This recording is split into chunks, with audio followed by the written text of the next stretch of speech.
La démarche de consultation sur les services à l'enfance et à la famille des Anishinaabeg de Lac-Simon, Picogan, Kitsisakik et Winoway.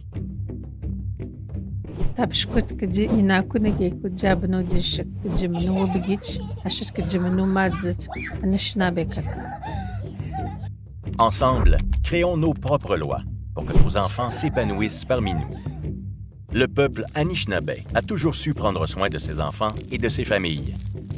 Malgré la colonisation et les traumatismes subis, les Anishinaabeg conservent une manière de faire qui leur est propre, influencée par leurs traditions, mais adaptée à leurs besoins d'aujourd'hui.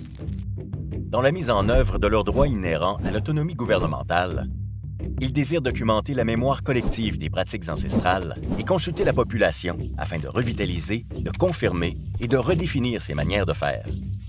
Pourquoi? Car après tout, les Anishinaabe sont les experts de leur propre bien-être. Ainsi, les conseils de bande des communautés participantes ont mandaté Minno Obigi-Wasin afin de réaliser les travaux nécessaires à l'élaboration d'une loi Anishinaabe à leur image qui prévaudra sur la loi sur la protection de la jeunesse en cas de conflit entre les deux lois. Une équipe de travail a été créée pour développer ce projet sous la supervision du conseil d'administration de Minno Obigi-Wasin. Cette équipe mènera des consultations auprès de l'ensemble de la population concernée dans les communautés et les villes de la région. En attendant la création de la loi Anishinaabe, Minno Obigi-Wasin continue d'offrir des services de protection de la jeunesse de qualité à la population dans le respect de ses valeurs. Cette grande démarche de consultation se divisera en 3 phases. La première phase portera sur les fondements d'Anishinaabe Inakunigiwin.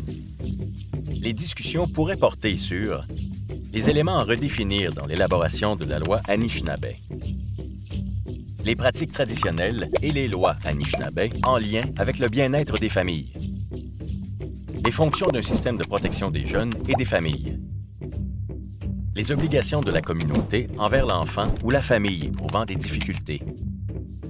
La seconde phase portera sur les acteurs et les processus qui formeront le système. Les discussions pourraient porter sur les rôles et responsabilités de l'instance de protection des enfants et des familles, les processus d'évaluation et d'intervention à observer auprès des familles Anishinaabe, les instances de règlement des différends, de gouvernance et de surveillance à créer.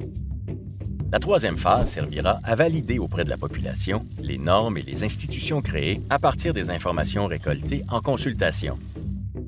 La parole est à vous. Tous les commentaires peuvent contribuer à l'élaboration de la loi. Pour plus d'informations, visitez le site de Minno Obigi-Wasin, minno-obigi-wasin.ca/service/C-92. Si vous avez des questions, vous pouvez nous écrire à l'adresse suivante: consultation@minno-obigi-wasin.ca ou nous appeler au numéro suivant 819-975-5535.